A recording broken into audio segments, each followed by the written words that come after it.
Seguimos con la plataforma de formación continuada online de diagnóstico y tratamiento por la imagen y nos acompaña el doctor Pablo Rodríguez desde Madrid, del Hospital de la Princesa, y nos va a poner al día del esquema LIRADS de respuesta al tratamiento.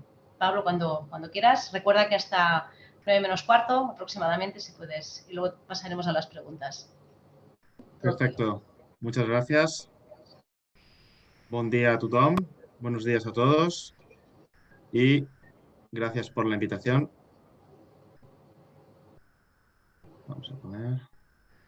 Perfecto. Pues sí, efectivamente yo voy a hablar brevemente del esquema LIRADS de respuesta al tratamiento. He de decir que no tengo ningún conflicto de interés, como único aspecto a reseñar, que soy miembro junior del grupo de trabajo del LIRADS Internacional, y dado que esta actividad se organiza en Cataluña, he de confesar fascinación por la secayona. Como sabéis, la mayoría de los hepatocarcinomas que diagnosticamos no son candidatos a un trasplante o una cirugía curativa. Y para ellos, pues tenemos un arsenal terapéutico de diversos tratamientos locales y sistémicos que se emplean dependiendo del estadio de la enfermedad y la situación clínica del paciente. Recordando que la ablación sí que tiene una intención curativa en estadios iniciales. Vamos a repasar brevemente estas técnicas. La ablación y las quimio, en caso de que incluya quimio. Embolizaciones, aunque son diferentes, podemos agruparlas en una única categoría, indicando que ambas lo que inducen es una necrosis tumoral bastante inmediata. La ablación, que es un daño directo del tumor, generalmente por radiofrecuencia o microondas, y la embolización, que es una oclusión del flujo arterial de la neoangiogénesis tumoral del hepatocarcinoma, acompañado o no de quimioterapia en caso de que se incluya. Ambas, en cualquier caso, lo que inducen es una necrosis tumoral directa y bastante inmediata. Es muy rápida, aunque el tamaño de la lesión puede tardar meses en disminuir. Esto es importante, porque lo principal es que se induzca una necrosis tumoral. Puede quedar cierto halo periférico de vascularización alrededor de la neoplasia tratada, que es habitual y que suele ser tejido de granulación o tejido inflamatorio. Al igual que alteraciones de perfusión periféricas que aparecen secundarias al tumor. Es también frecuente la aparición de necrosis coagulativa, restos de sangre en el seno de la lesión tratada, especialmente tras una ablación.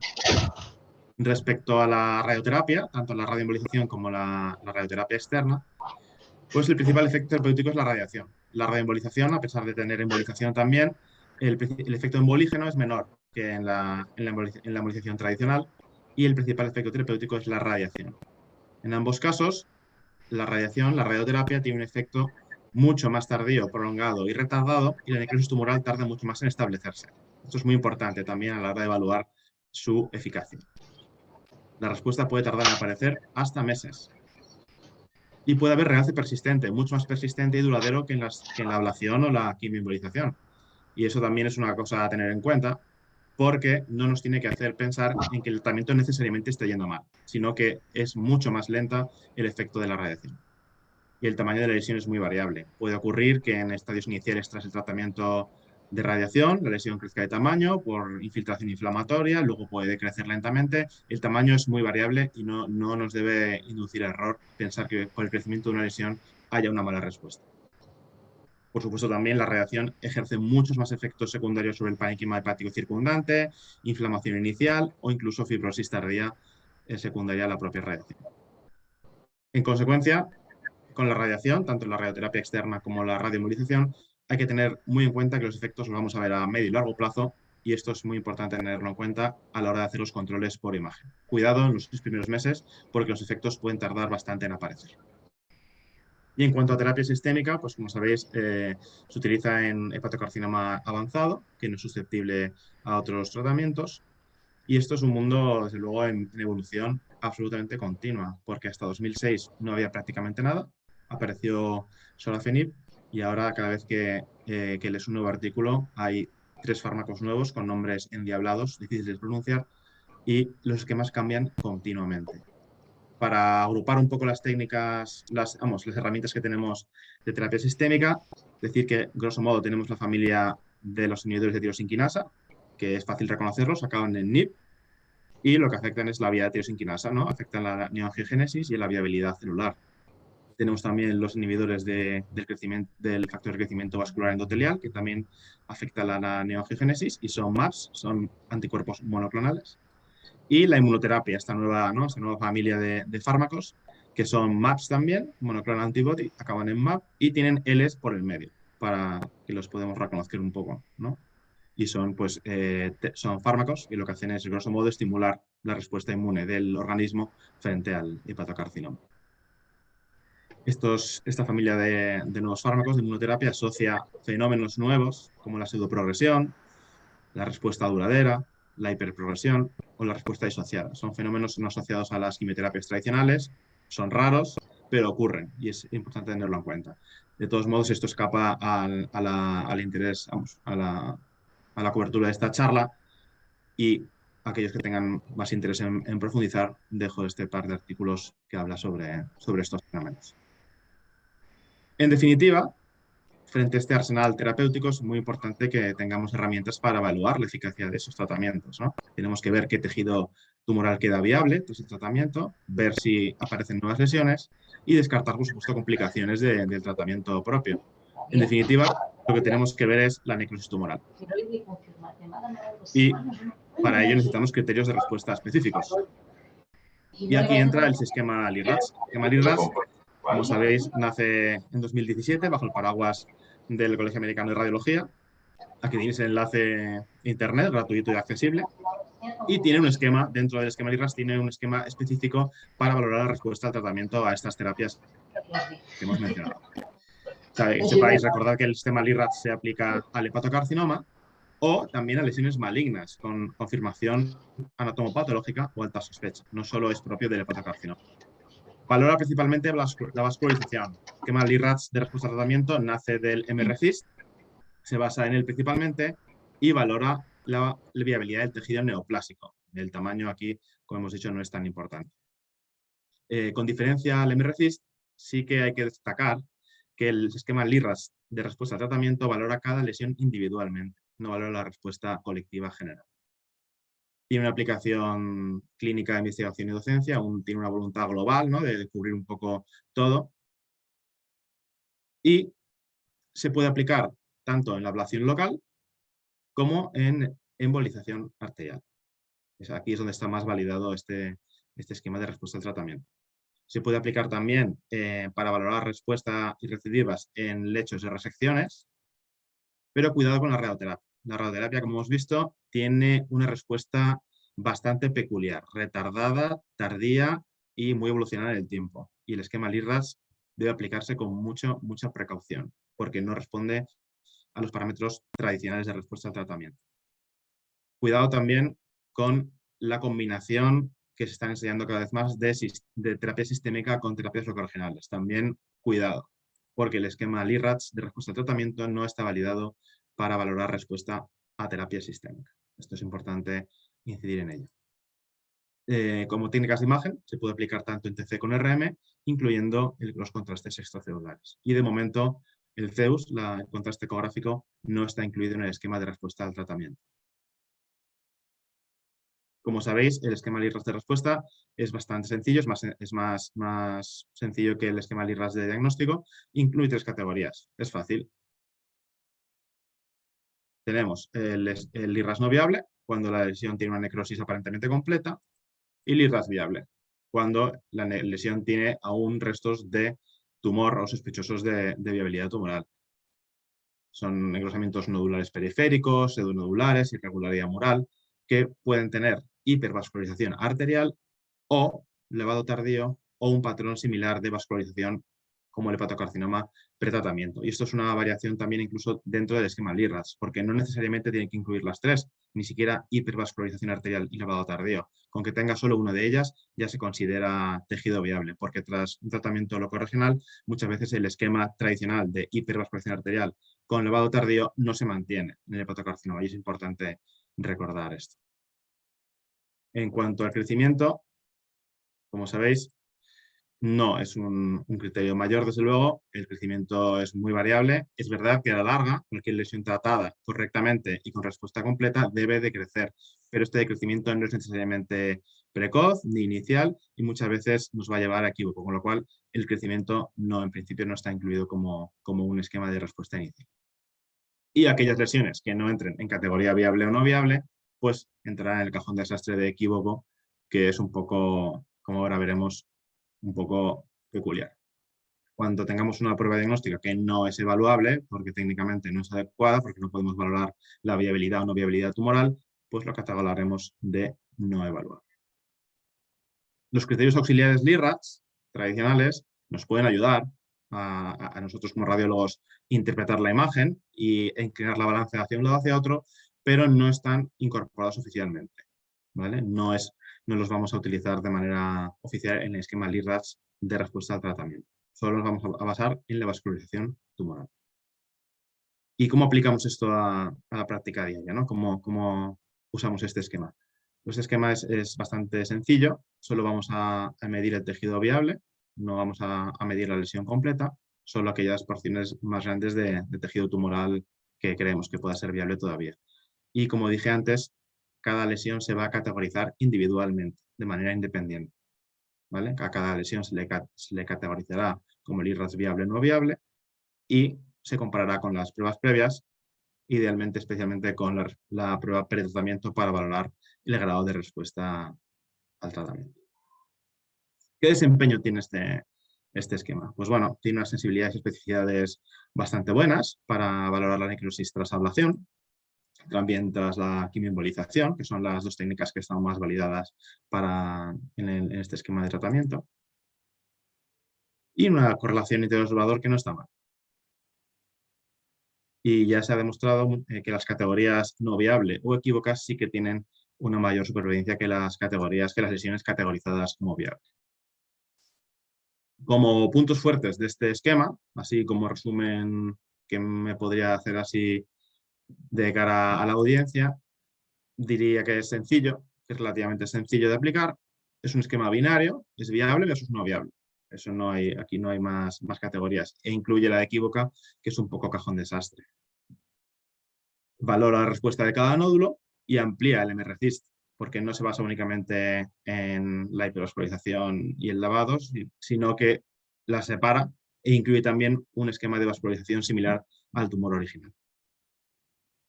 Tiene una vocación de estandarización, ha sido desarrollado bajo el paraguas de la Colegio Americano de Radiología, se ha unificado con la Asociación Americana de Patología, está en vías de unificación con el Organismo de Trasplantes de Norteamérica, o sea que tiene una vocación global y de homogenización del lenguaje de la respuesta al tratamiento en el hepatocarcinoma. Y ha sido desarrollado por un equipo no solo de radiólogos, sino de otros profesionales con contribuyentes de muchos países. Es dinámico y abierto, cualquiera en principio puede participar de algún modo en los grupos de trabajo que hay en este esquema, y es accesible y gratuito en la web. Pero no siempre es solo todo lo que reluce y también pues, tiene puntos más flacos, ¿no? Que es importante conocer también.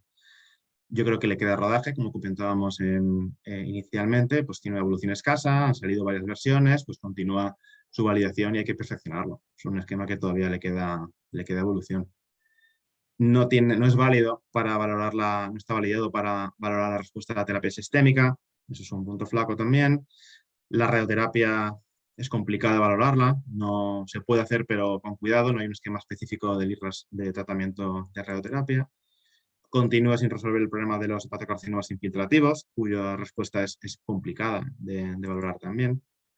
No clasifica la respuesta global, va lesión o lesión, no es como el MRCIST que nos dice una respuesta global del paciente al tratamiento. Y el problema del equívoco pues está ahí también. El IRRAS equívoco pues entra de todo. Y de hecho hay estudios en los que se ha demostrado ya que la mayoría de las lesiones etiquetadas como el IRRAS equívoco tras el tratamiento son en realidad el IRRAS viable. Y esto es un problema pues porque ahí hay tumor. ¿Qué importancia tienen esos restos tumorales? Pues es peleagudo decirlo, es complicado, porque muchas veces esto enlaza con la imposibilidad de predecir realmente bien la necrosis tumoral completa real, porque muchas veces nosotros vamos a ver signos de respuesta completa con la imagen, pero puede haber focos de neoplasia viables en el seno. O sea, los focos microscópicos a día de hoy aún por imagen no somos capaces de detectarlos. ¿Qué importancia tienen? Muchas veces también sus propios focos de necrosis pequeña acaban desapareciendo a la larga. Es difícil. Esto es una limitación que está ahí. Quizás es inherente a la imagen, que todavía no es capaz de detectar una respuesta completa, veraz y patológica real, pero bueno, eso hay que decirlo.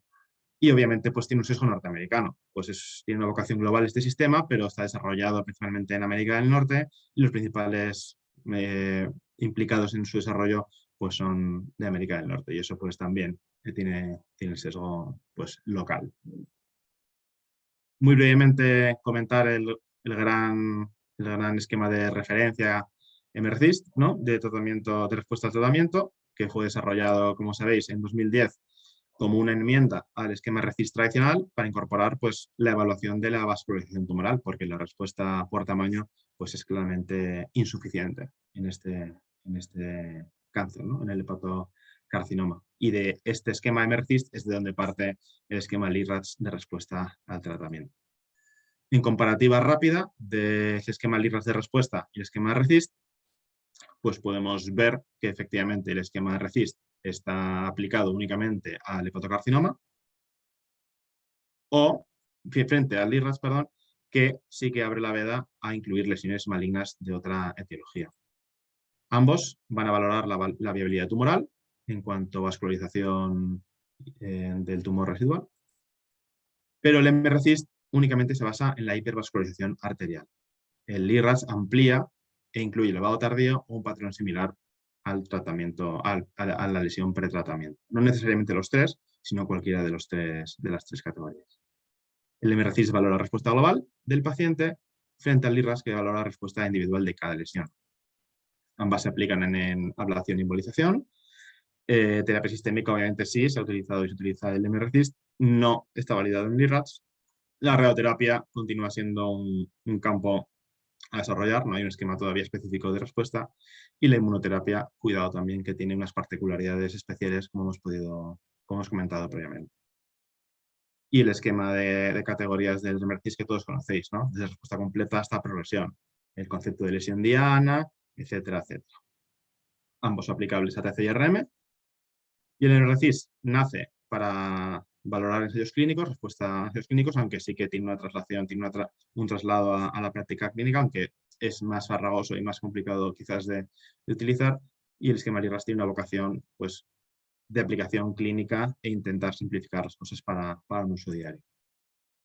¿Cuál utilizamos? ¿No? ¿Cuál os preguntaréis y yo cuál utilizo y qué hago en mi práctica? Pues, es complicado de decir, pero yo diría que quizás para ablación y quimio o embolizaciones, el que mejor se adapte a vuestra práctica, el que utilicen los hepatólogos de vuestro hospital, los cirujanos, vamos, el que utilicéis en el grupo multidisciplinar de vuestro centro y el que mejor se adapte a vuestra realidad. Ambos son esquemas perfectamente validados. No hay tantas comparativas entre el LIRADS tratamiento y el MRCIST, pero parece que quizás en TC, quizás el LIRADS podría ser superior, hay algún estudio que así lo manifiesta, parece que también que tiene mayor especificidad, sin afectar mucho sensibilidad. Bueno, en definitiva son bastante equivalentes. En cuanto a radioterapia, pues como hemos dicho ya, no hay un esquema específico. Es complicado a día de hoy todavía, pero no hay un esquema específico para evaluar la respuesta de la radioterapia. Yo aplicaría pues quizás LIRADS con precaución, pero bueno, ver un poco cómo va todavía esto. En terapia sistémica, obviamente, el MRCIST, porque el LIRADS no está validado. Y en inmunoterapia, pues otro mundo complejo. Hay varios esquemas que han ido saliendo en las últimas décadas sobre valoración de respuesta específica de inmunoterapia. ¿Cuál es el válido? Pues es difícil también porque no hay ninguno todavía completamente validado, no hay ninguno que sea de aplicación universal, todos tienen quizás todavía un sesgo de ensayo clínico, de una aplicación clínica diaria en una práctica radiológica habitual hospitalaria. Al final, quizás en inmunoterapia el dilema es progresión o no progresión. Al final, ver si la enfermedad progresa o no progresa. Y si hay dudas, pues poner la categoría de una progresión no confirmada y controlar un mes por ver si es una progresión verdadera o una pseudoprogresión, que aunque es rara, pero ocurre. Y bueno, brevemente también, ya que hemos revisado todo esto, pues había puesto aquí algunos casos clínicos reales por ver un poco cómo se aplica este esquema LIRADS, ¿no? de respuesta al tratamiento. Vemos aquí que tenemos un hepatocarcinoma con su vascularización arterial, su lavado tardío, al cual le realizamos una radiofrecuencia, una ablación por radiofrecuencia. Vemos que en el control al mes la lesión ha aumentado de tamaño, pero como podéis recordar, el tamaño no importa, el tamaño no lo es todo, especialmente en estadios iniciales. Lo que tenemos que valorar es la vascularización. Si nos quedan dudas, hacemos una sustracción y vemos que realmente lo único que hay vascularizado es la periferia de la lesión ablacionada. Un fino halo tenue que probablemente sea tejido inflamatorio de granulación, con lo cual aquí podríamos decir que sí, efectivamente es un LIRRAS no viable. Como hemos visto, la disminución de tamaño de la lesión ablacionada es esperable, pero no tiene necesariamente que ocurrir de manera inmediata. Puede ocurrir a lo largo de años y no es un criterio de respuesta inmediata. Desde luego eso no lo vamos a aplicar. En este caso también vemos que no hay vascularización residual, por lo cual podemos etiquetarlo como LIRRAS no viable. Aquí tenemos otro paciente con hepatopatía por virus C y este pequeño hepatocarcinoma aquí localizado. Le realizamos una ablación por microondas y durante el procedimiento quedaron dudas si se había ablacionado completamente la lesión o no, con lo cual utilizamos contraste ecográfico y vemos que efectivamente pues la cavidad ablacionada está completamente vascular y pues a priori el tratamiento fue exitoso. Pero ahora lo importante es ver qué pasa al tiempo, ¿no? Cómo vamos a ver qué está ocurriendo al mes. Vamos a ver qué ocurre. Vemos que la lesión ahí tiene todavía un poco de señal, ¿no? En difusión, pero recordamos que la difusión no es desde luego un criterio para valorar la respuesta al tratamiento. Lo que tenemos que fijarnos es, otra vez, la vascularización. La sustracción nos va a ser muy útil para saber exactamente qué tejido está realmente vascularizado y vemos que aquí la cavidad está completamente necrótica. La podemos categorizar como LIRRAS no viable. Otro paciente, este con virus B, con este hepatocarcinoma aquí claramente delimitado, al que hacemos una quimioembolización. Al mes, pues pinta bien, porque sí que hay aquí un material de alta atenuación, pero vemos que no hay vascularización, con lo cual podemos etiquetarlo de un LIRRAS no viable. Aparentemente la lesión ha sido exitosamente tratada. A los 9 meses tenemos aquí nuestra lesión, pero si nos fijamos bien, cuidado, que aquí hay un nódulo en la periferia con hipervascularización arterial y no solo eso, sino que además tiene lavado tardío. Aquí ha habido una recidiva en el seno, lo podemos categorizar como viable. Como es una recidiva o un tejido, digamos, viable en la periferia o en el seno de una lesión previamente tratada, podemos utilizar el esquema LIRRAS de respuesta al tratamiento. Si fuese una lesión de nueva aparición sin aparente relación con la previa, deberíamos aplicar el esquema LIRRAS de diagnóstico. Otro paciente con virus B y hepatopatía crónica, con este hepatocarcinoma, que vemos aquí, tratado también con quimioembolización. ¿Qué pasa aquí? Aquí sí, evidentemente tenemos un tejido residual claramente vascularizado, sospechoso, no sospechoso, esto se puede etiquetar sin ninguna duda de LIRRAS viable porque ahí hay tumor todavía viable. El problema con el famoso lipiodol. El lipiodol, que cada vez se usa menos, pero sí que es un agente que se ha utilizado como embolizante propiamente o como portador de la quimioterapia en las quimioembolizaciones. El problema del lipiodol es que es muy atenuante en la TC. Se ha dicho tradicionalmente que siempre hay que utilizar una fase sin contraste para ver exactamente qué tejido hay vascularizado o cuál no. La realidad es que la fase sin contraste o fase post-contraste es muy complicado ver qué está ocurriendo ahí debajo. Es complicado valorar la viabilidad de la lesión con este material tan hiperatenuante. Para mí lo mejor en estos casos es utilizar la RM. En la RM el lipiodol no te va a dar este artefacto y vas a poder ver exactamente qué está ocurriendo. Y aquí, en efecto, hay tejido residual viable con hipervascularización. Esto es un LIRRAS viable. Y un caso de radioterapia. Este es un caso de hace unos años. La radioterapia tiene una aplicación, la radioembolización, perdón, tiene una aplicación todavía no claramente definida, que va variando. Este era un caso de hace un tiempo que no era susceptible de quimioembolización y se realizó una radioterapia para intentar reducir carga tumoral. Vemos que es una enfermedad diseminada ya, con muchas lesiones. Aquí vemos la propia embolización con el depósito de trazador en el segmento 4 principalmente. Y vamos a empezar a ver qué ocurre a lo largo del tiempo. Vemos que al mes, si tomamos como índice este nódulo de aquí de hepatocarcinoma, vemos que su vascularización se ha reducido algo. Vemos que hay otra serie de lesiones que antes no se veían bien y que ahora empiezan a aparecer. Y vemos también que hay cierto grado de hiperintensidad de entre 2, acompañado de un realce tardío que puede ser algo inflamatorio incipiente. Es pronto para valorar qué está ocurriendo. Vamos a seguir a continuar la evolución de esto. A los 6 meses vemos que la región tratada, donde se depositó las esferas de itrio 90, está empezando a involucionar, se está atrofiando, mientras que el resto del hígado remanente está hipertrofiándose compensatoriamente. Vemos que hay unas alteraciones en difusión un poco extrañas, vemos que nuestra lesión disminuye de tamaño, pero ahí continúa estando vascularizada. Pero vemos que muchas de las otras pues, tienen apariencia necrótica. Aquí el esquema LIRADS se aplica con precaución, no podemos ser categóricos, pero todo apunta a que el paciente de algún modo esté respondiendo.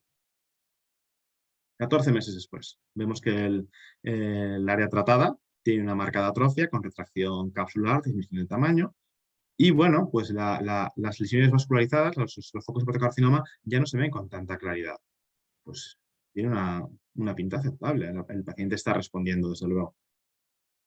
¿Qué pasa a los 18 meses? Estallido. Ha recidido. Y pues el curso de la enfermedad pues, ha seguido y el paciente ha recurrido. Pero bueno, aquí lo que podemos hacernos una idea es de que la radioterapia vemos que no tiene un esquema de respuesta habitual, tradicional, y que hay que aplicar los criterios de respuesta con mucha precaución y viendo la evolución sobre todo a lo largo del tiempo. Y aquí tenemos otro paciente con virus C y este hepatocarcinoma conocido que tras 2 meses con nivolumab aparece así. Vemos que la lesión primaria tiene un aspecto bastante similar, quizás algo más necrótico, pero bueno, no hay una progresión evidente. Pero cuidado, porque tenemos aquí una adenopatía claramente sospechosa en el espacio portocalo. Vamos atrás, ahí estaba la adenopatía, claramente aumentada de tamaño, claramente sospechosa. ¿Qué está ocurriendo aquí? Buena pregunta. Es nivolumab, es MAB con una L por en medio, esto es inmunoterapia. Hay que tener precaución. Vamos a ver qué ocurre 3 meses después. 3 meses después sigue sin progresar el primario y la adenopatía sospechosa ha reducido. Podría haber sido un fenómeno de pseudoprogresivo en este caso. Y para terminar, voy a poner este caso curioso que tuvimos hace tiempo de un varón con virus C y patopatía crónica que acude con una alfa-fetoproteína absolutamente por las nubes y esta lesión extraña con un tenue realce arterial, pero principalmente hipovascular, hipo intensa en la fase hepatobiliar, con restricción a la difusión, una señal claramente anormal, ocupación de la porta izquierda, era una lesión claramente sospechosa, pero el paciente, desde luego, no quiso hacerse absolutamente nada, no quiso hacerse biopsia ni ningún tipo de tratamiento y desapareció de la faz de la Tierra. Reaparece a los 3 meses con una alfa-fetoproteína normal y esta resonancia, en la cual la lesión apenas se distingue, apenas es una pequeña cicatriz aquí en fase hepatobiliar. En el resto de secuencias post-contraste yo no soy capaz de verla. Y en difusión, una señal aquí un poco extraña que no sabemos interpretar bien. ¿Qué está ocurriendo? ¿Qué es esto? El paciente nos cuenta que él por su cuenta se puso un tratamiento, no sabemos si de herbolario o de donde lo sacaría, pero él dice que tomó unos preparados de guanábana algo inaudito. No sabemos qué ocurrió aquí, el paciente se volvió a perder y nunca sabremos qué fue. Quizás un hepatocarcinoma que se autonecrosó, eso está descrito, es muy raro, es un poco extraño. Quizás no fuese hepatocarcinoma y fuese algún tipo de lesión no neoplásica, un pseudotumor inflamatorio raro, tenía aquí una ocupación de la puerta izquierda. Es un caso bastante peculiar que lo pongo a modo de anécdota y quizás, no sé, igual la guanabana es un campo a investigar para el tratamiento de hepatocarcinoma, pero bueno, el caso es que nunca sabremos lo que ocurre aquí.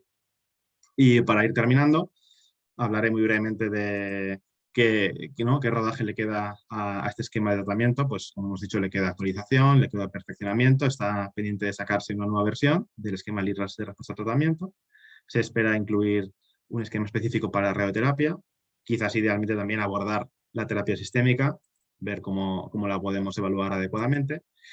El problema del ácido gadoxético, ¿no? El ácido gadoxético en nuestro contexto pues todavía no se ha demostrado una clara superioridad frente a los contrastes extracelulares. Hay estudios pues, que no han demostrado que parezca ser superior, pero por contra hay en otros lugares en los que sí que hay radiólogos que han hecho estudios en los que apoyan el uso de contrastes de contraste extracelular, el ácido gadoxético, y que sí que aumenta la sensibilidad sin decrecer la especificidad. Esto hay que leerlo también con letra pequeña, porque estas realidades son en un contexto epidemiológico diferente, son estudios sobre todo en Asia, ¿no? En Japón y Corea, donde la realidad epidemiológica es diferente, no es como en Occidente. Muchos pacientes crónicos con hepatitis B, sin cirrosis, se usan muchos criterios auxiliares también, no solo la fase fotobiliar específicamente. Bueno, en definitiva, queda rodaje todavía para esto, queda todavía recorrido y hay que ver un poco cómo se aplica este contraste en este esquema y qué validez le damos. Queda también encontrar el hueco al ACEUS, al contraste ecográfico, ver si tiene cabida en el esquema de respuesta al tratamiento, intentar incluirlo y aprovecharlo. Y, por supuesto, las evaluaciones volumétricas, no reducir todo a las 2 dimensiones, y aquí entra también la inteligencia artificial, ¿no? Pues herramientas que nos ayuden en un futuro a quitarnos carga de trabajo adicional y que sean los propios programas los que determinen pues, reducciones volumétricas y esos parámetros. Y yo creo que al final a lo que va todo es a integrar, ¿no? Pues quizás integrar los esquemas LIRRAS de respuesta a tratamiento con esquemas MRCIST y ir confluyendo. E idealmente encontrar un esquema en el que tengan cabida todas las realidades y que sea aplicable y sencillo para nuestra práctica diaria, ¿no? Radiológica. Y al final, como moraleja final, como take home point, ¿no? Es la importancia del trabajo multidisciplinar, ¿no? Esto es un equipo, somos parte de él y tenemos que trabajar codo con nuestros hepatólogos, oncólogos y cirujanos hepáticos para encontrar la mejor manera de manejar a estos pacientes. Y con esta petición de paz, ¿no? con el Guernica, que está aquí en Madrid, pues os agradezco a todos vuestra atención y muchas gracias por estar aquí hoy. Bueno, gracias, Pablo. Vamos a empezar la ronda de preguntas, si te parece. Salva tiene varias. Dice, la primera sería, ¿la TC de doble energía tiene valor en la valoración de los hepatocarcinomas? Pues yo he de confesar que no tengo experiencia en el uso de doble energía. La verdad no lo he utilizado nunca, y menos en hepatocarcinoma. No sé si igual Carmen tiene algo que contarnos respecto a esto. Yo no puedo decirlo, lo diré honestamente, no lo he utilizado nunca. No sé qué potencial tiene. Carmen, ¿tienes el micrófono cerrado? Sí, gracias. Nosotros no lo utilizamos tampoco, no le vemos tampoco valor. Realmente, en gran parte de la patología puramente abdominal o digestiva, vamos a decir, quitando genitourinario, la verdad es que no lo estamos utilizando ni para lesiones focales. Hicimos un intento, pero no sacamos nada. Yo creo que no tiene mucho valor la aplicación de la TC de doble energía. Pablo, sigo con la segunda pregunta. ¿Las indicaciones de radioembolización están claramente definidas o crees que puede haber un aumento de las indicaciones actualmente? Pues eso está cambiando. La verdad, cuando apareció, nosotros lo utilizábamos sobre todo pues, en pacientes evolucionados, donde no se podía aplicar ningún otro tratamiento, donde la quimioembolización tradicional no se podía hacer, con mucha carga tumoral, pacientes casi, digamos, desahuciados, entre comillas. Ahora ha cambiado en el nuevo esquema del Clínico de Barcelona, que Carmen nos puede comentar quizás con más detalle, pero se está cambiando, se está aplicando en estadios más iniciales, como una alternativa a la quimioembolización. De hecho, en lesiones únicas, pero recordar menos de 5 centímetros. Y si es, no, hasta donde yo sé, no está todavía muy definido su hueco, ¿no? De qué cabida en este esquema de tratamiento tiene cabida este tratamiento, pero ahí está, ¿no? Como alternativa quizás a la quimioembolización tradicional. Yo con esto quería comentar que sí, que ha habido recientemente un ensayo clínico, Legacy, que ha hecho el grupo de Salem de Chicago, donde han visto una muy buena respuesta en pacientes con tumores únicos de menos de 8 centímetros, aunque verdaderamente el promedio de sus pacientes era de menos de 3 centímetros, pero bueno, había alguno más grande.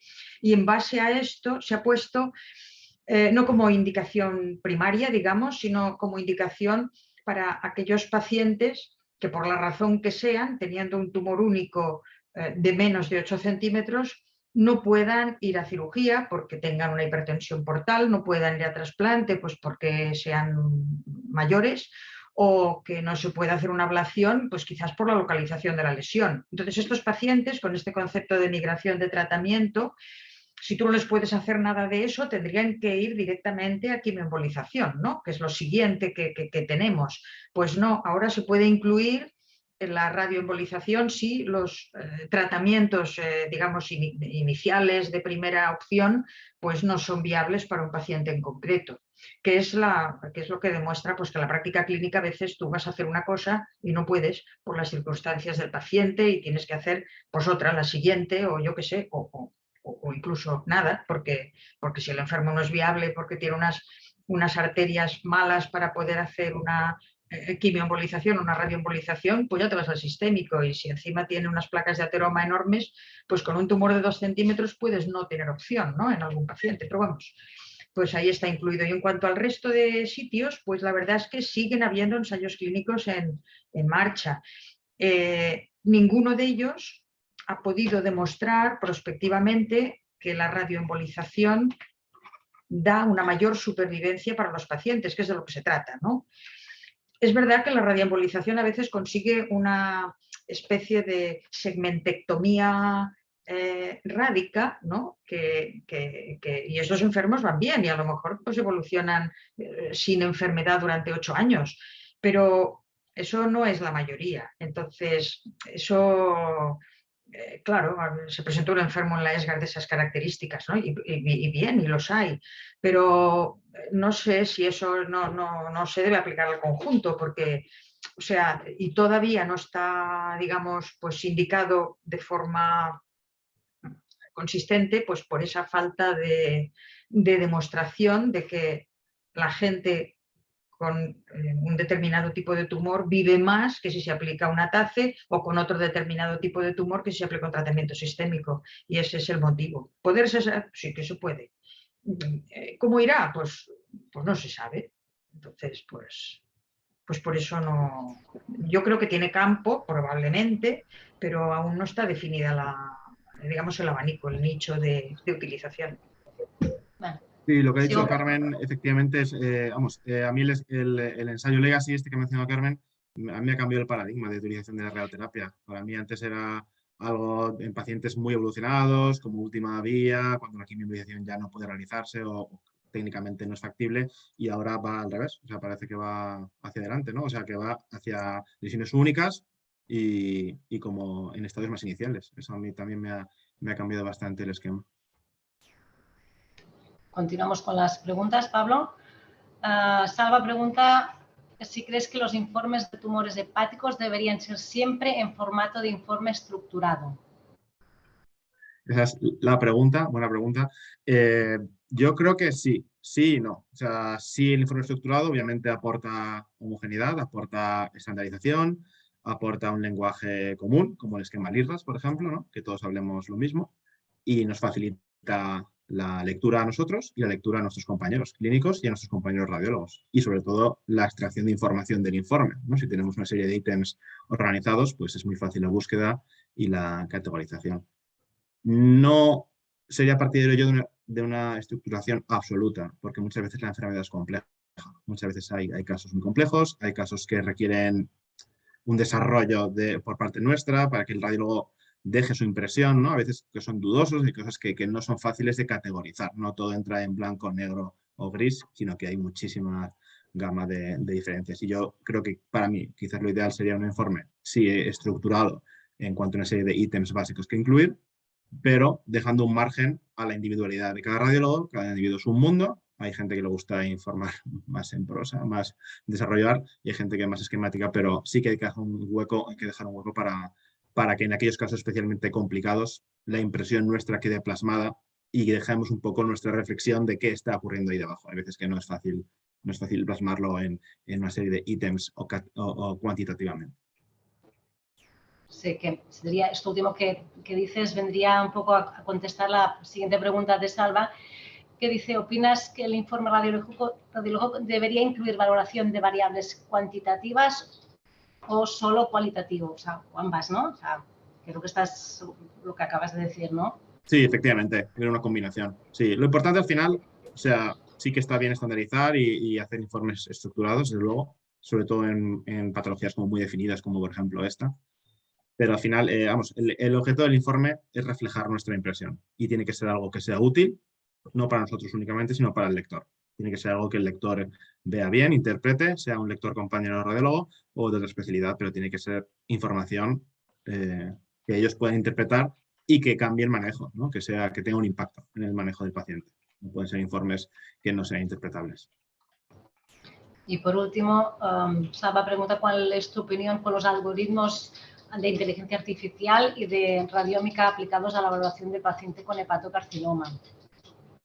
Pues esa es otra de las preguntas, ¿no? Quizás también que están más en el candelero. Sí, pues sí, es futuro, quizás. La radiómica lleva décadas ya la radiómica circulando, todavía no ha tenido esa aplicación clínica quizás esperable, ¿no? En el hepatocarcinoma concretamente yo no conozco ningún esquema de radiómica, ninguna firma radiómica que tenga una aplicación clínica generalizada. No está todavía que esto en fase quizás embrionaria, en fase muy experimental, pero desde luego es un campo muy interesante, porque es la lectura de la imagen más allá de lo que ven nuestros ojos, ¿no? Entonces, quizás tenga en el futuro una especie de aplicación como si fuera una biopsia virtual. Y quizás sí, quizás sea un campo interesante, desde luego. Y la inteligencia artificial, desde luego, está ahí y va a ser una herramienta que nos va a facilitar la vida, esperemos a todos. Bien. Carmen quería hacer un comentario sobre... Y quería comentarlo incluso con Pablo. ¿A ti qué te parece? Porque claro, dicen los LIRADS de respuesta al tratamiento que se basan en RECIST, pero en realidad no. No. O sea, en realidad estos se basan en los, llamémosle, criterios ISEL de toda la vida, ¿no? Que conocemos desde hace más de 20 años, que es, oiga, tiene una captación nueva de 9 milímetros en el borde de la lesión ablacionada, pues retrátela, porque eso es una recidiva, aunque no lave. Entonces, o sea, lo veo bien porque, bueno, pues lo estructura y lo pone un poco, bueno, pues en orden unas cosas detrás de otras, pero no le veo una aportación novedosa que, bueno, pues ya está bien, ¿no? No es que se le pida, pero yo lo que quería comentar es que los criterios de RECIST modificado aplicados al tratamiento sistémico no van bien, porque demoran la posibilidad de retratamiento, porque si tú tienes una captación que no lava, que está allí en el borde de la lesión, pero tú esperas a que lave, a lo mejor se te pasa el tiempo, porque tú retrasas el retratamiento. Pues si aparece una captación, aunque no lave, pues si tú la retratas, pues llegas a tiempo. Entonces esto yo creo que debería, digamos, pues el concepto este debería estar claro. Otra cosa es el sistémico, porque como en el sistémico en realidad lo que cuenta es la progresión y no la respuesta, pues bueno, la progresión siempre se captura, aunque sea Modified RECIST o aunque sea RECIST específico con las modificaciones para el hepatocarcinoma, que era lo que se utilizó en el ensayo SHARP y de hecho es lo que nosotros utilizamos. da igual, porque tú lees progresión hoy, el EMRECIS lee progresión dentro de 3 meses, pero bueno, al final todo el mundo tiene progresión en el mismo momento, puesto que el RECIS se aplica anteriormente. Pero específicamente para los tratamientos locorregionales, el EMRECIS no debería aplicarse. Porque, ya digo, porque es que retrasa la posibilidad de retratamiento. Y de hecho, dicen que se basan en ellos, pero no es verdad. Porque valoran solo la captación arterial, sin necesidad de esperar lavado, con lo cual, pues bueno, solo este matiz quería yo comentar. Sí, efectivamente, vamos, igual lo que ha dicho Carmen es así. No he mencionado los ISEL para no extenderme mucho, pero sí que hay que reconocerles que fueron los pioneros, ¿no? en establecer la respuesta en función de la viabilidad, ¿no? Según, vamos, Carmen, corrígeme, pero fueron los primeros no en el mundo en establecer la viabilidad tumoral basada en la vascularización. Fueron los pioneros. Luego ahí sale MRCIS, perdón, y luego evoluciona al IRRAS, que quizás sí que hayan ampliado, al haber ampliado Alberto Laveda más allá de la única hipervascularización arterial, ya había incluido únicamente lavado o patrones similares al tratamiento, pues han abierto más la veda y han abierto más posibilidades. Y yo quería hacerte una pregunta, Carmen. ¿Vosotros de inmunoterapia, de toda esa ristra de RECIST y nuevos esquemas que están apareciendo, aplicáis alguno o habéis encontrado alguno que se ajuste bien, que sea capaz de...? No. Estamos aplicando el mismo criterio que aplicamos en el resto de los ensayos, que es el RECIST modificado para el hepatoma, no el EMRECIS tampoco. Entonces lo que sí que se requiere es pues la confirmación de la progresión, ¿no? Para evitar la valoración de pseudoprogresiones, porque claro, a veces te encuentras que aparentemente progresa, pero o sea, requerimos la confirmación de esto. Para poder decir que verdaderamente ha progresado. Pero utilizamos los criterios basales que en todo el mundo, otros sistémicos, porque verdaderamente no, o sea, no hay parámetros verdaderamente buenos que con confianza permitan evaluar la respuesta. Lo mismo pasa pues con la radioembolización, ¿no? Estás diciendo, bueno, pues no sé, porque claro, con los cambios por radioterapia que tiene el hígado, pues adivina. Habrá que esperar un poco a ver esto cómo se asienta, ¿no? O sea que a veces esto no lo tenemos, bueno, bien resuelto. Perfecto. Bien, pues no tenemos más preguntas por parte del público. Si, doctor Pedraza, ¿quieres hacer algún comentario para finalizar la sesión? Claro, pero primero agradecerte a ti, María José, tu espléndida moderación. Carmen, muchas gracias por tus comentarios muy interesantes. Y Pablo, yo creo que ha sido una sesión magistral, es una sesión para volver a mirarla. Yo intento hacer un mini resumen. Yo creo que para la palabra que yo define lo que has explicado es evolución. Nos has explicado un poco el estado del arte respecto un poco al tema, pero también nos has dicho que está evolucionando. Nos has recordado un poco la evolución, la importancia de valorar un poco con la experiencia clínica, un poco la decisión que hay que hacer del manejo del paciente. Nos has dicho la ventaja que tenemos en Europa, un poco en nuestros centros con la utilización del eco con contraste respecto a Estados Unidos. Y nos has dicho que, bueno, también con Carmen, ¿no? Que el tema del RECIS pues tiene pros y contras. Y también has dicho que tú eres muy optimista respecto a la utilización de la radiómica, ¿no? Pero la palabra es evolución. O sea, tenemos que seguir trabajando y quizás en el futuro el IRRAD sea más simple, como has dicho al principio. No sé si te parece bien este pequeño resumen o quieres añadir algo más, Pablo. Sí, no está bien, nada que añadir. Ha sido un placer estar con vosotros. Carmen, es siempre una maravilla tener a una gigante del hepatocarcinoma con nosotros y un placer haber compartido parte de la mañana en esta actividad. Muchas gracias a vosotros por la Te felicito, Pablo, por la presentación, no era fácil y te ha salido muy bien. Muy bien, oye, muchísimas gracias a los dos. Simplemente a la audiencia comentarles que mañana tenemos al doctor Jaime del Barrio que nos va a hablar del concepto de salud digital, qué quiere decir salud digital y cómo va a avanzar en el futuro en nuestra práctica diaria. Muchas gracias a todos, que tengáis un buen martes. Gracias a todos. Gracias, Carmen, gracias, María José, gracias, Pablo. Nos vemos. Gracias. Adiós.